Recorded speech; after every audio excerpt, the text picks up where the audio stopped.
तो कल जब से एग्जिट पोल के नतीजे आए हैं उसके बाद से ही हलचल जो सियासी दल हैं उनके बीच मच गई है। इस बीच सूत्रों के हवाले से जो बड़ी खबर आ रही है वो आपको बता दें, नतीजों से पहले चुनावी राज्यों में रिजॉर्ट पॉलिटिक्स शुरू हो गई है।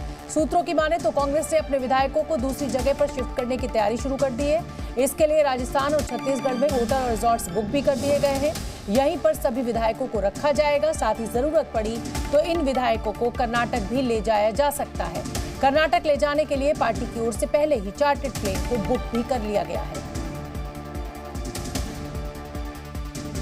तो अब मेरे साथ रिपोर्टर्स हमारे जुड़े हुए हैं। रवि त्रिपाठी, मैं आऊंगी रिजॉर्ट पॉलिटिक्स को लेकर आपके पास, लेकिन उससे पहले राजेश निषाद के पास। तो रवि, मैं आपके पास आऊंगी और हम लोग रिजॉर्ट पॉलिटिक्स की बात पहले ही कर रहे थे और देखिए चार्टर्ड प्लेन बुक हो गया और ब्रेकिंग तो आपने पहले ही बता दी थी। मैं तो आज लेट हो गई ब्रेकिंग बताने में। नहीं, देखिए ये इसकी जानकारी जब मैं छत्तीसगढ़ से चला था 17 तारीख को वोटिंग करा के 18 तारीख को, तो उसी दिन पता चल गया था कि होटल में कमरे बुक करा लिए गए हैं और पूरा होटल बुक करा लिया गया है। हालांकि उस जानकारी को हमने तब तक इसलिए रोका हुआ था कि जब जिस दिन उसका मौका आएगा तब इसको खबर को दिया जाएगा, इसलिए कल खबर को ब्रेक किया गया।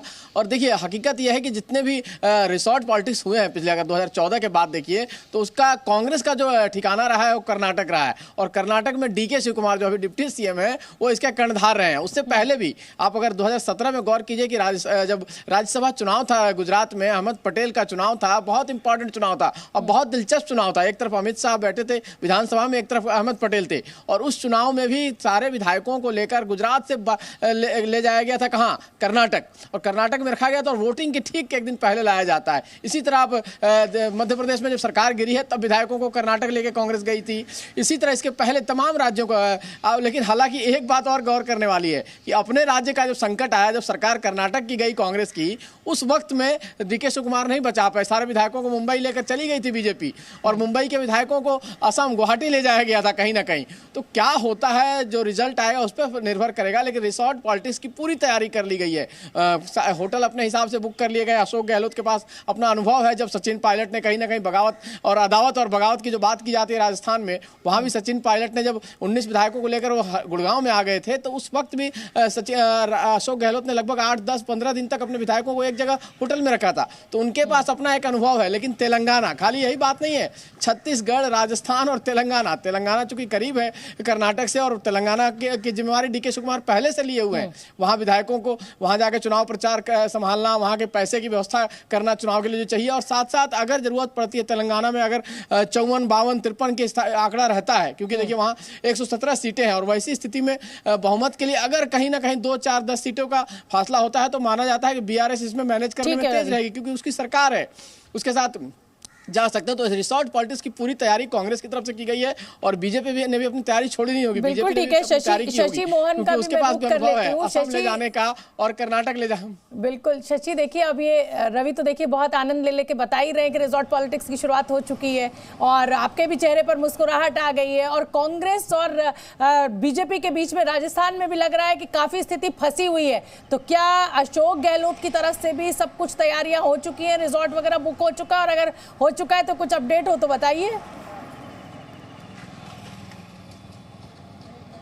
शोभना, देखिए रिजॉर्ट बुक होने की बात तो नहीं आई, लेकिन DK शिव कुमार मुख्यमंत्री अशोक गहलोत के बहुत नज़दीकी हैं और जब कर्नाटक में सरकार बनी, चाहे इस बार हो या पहले जब बनाई जनता दल के सहयोग से, तब मुख्यमंत्री अशोक गहलोत वहाँ के रणनीतिकार रहे थे, वहाँ के प्रभारी भी रहे थे और इस नाते वो वहाँ की परिस्थितियों को समझ सकते हैं, वहाँ किस जगह रखा जा सकता है विधायकों को, ये सब समझते हैं। लेकिन आप देखिए पिछले पूरे 5 साल मुख्यमंत्री ने जिस तरह से निर्दलीय विधायकों को और सरकार को समर्थन देने वाले विधायकों को फ्री हैंड दिया अपने क्षेत्र में काम के लिए, विकास कार्यों के लिए, व्यक्तिगत कामों के लिए और अधिकारियों की पोस्टिंग के मामले में भी काफ़ी हद तक उनको विधायकों को तरजीह दी, उसे देखते हुए कांग्रेस का एक कॉन्फिडेंस है कि जो निर्दलीय विधायक जीतेंगे उनका सम्मान कांग्रेस में होता है, इसलिए वो अशोक गहलोत के साथ आ सकते हैं। ऐसा PCC चीफ गोविंद डोटासरा भी 2 दिन पहले कह चुके हैं। हालांकि अभी तक दोनों पार्टियां ये दम भर रही हैं कि उन्हें निर्दलियों की ज़रूरत नहीं पड़ेगी,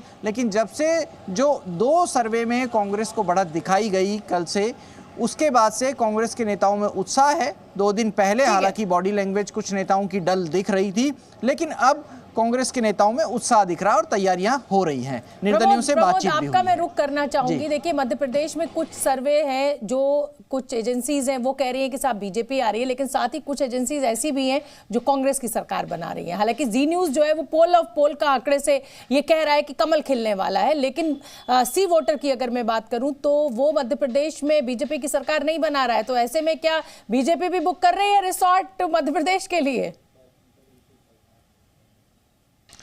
देखिए, सबसे बड़ा जो राजनीतिक उलटफेर है वो 2020 में हुआ था मध्य प्रदेश में। संभवतः इससे बड़ा कोई बड़े पैमाने पर विधायक किसी पार्टी को छोड़कर जो सत्ता में और दूसरी पार्टी में नहीं आए होंगे।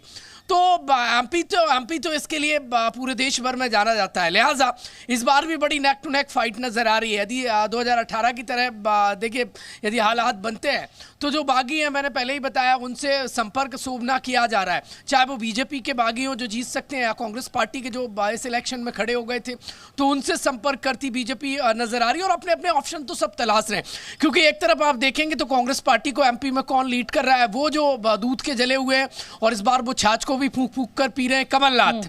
और उनके देखिए सियासी भविष्य का सवाल है। तो सामने सीएम शिवराज हैं, जिनका अनुभव लंबा है और 18 में उनके चेहरे पर सरकार चली गई थी, लेकिन इस बार करिश्माई चेहरा बीजेपी लेकर आई है, जिसके चेहरे पर जीत का दावा बीजेपी कर रही है, पीएम मोदी। और जिस तरीके से एग्जिट पोल में बीजेपी को लीड मिल रही है और उत्साही बीजेपी नजर आ रही है, अलग अलग अपनी योजनाओं पर मोहर लगा रही है। हालांकि वो बात अलग है कि एमपी में, लेकिन हमारी दादी एक कहावत कहती थी कि नाई नाई बाल कितने जजमान सामने आपके, तो बस 3 तारीख को वो जितने बाल हैं वो सब सामने आ जाएंगे। तो जो उत्साह जिसको होना, उत्साहित होना है, वो हो सकता है, लेकिन नतीजे जो है, जनता का क्या फैसला है, वो तो तभी पता चलेगा जब मतपेटियां खुलेंगी। बहुत बहुत धन्यवाद आप तीनों का ही इस पूरी चर्चा के लिए और हमें जानकारी देने के लिए। जी न्यूज़।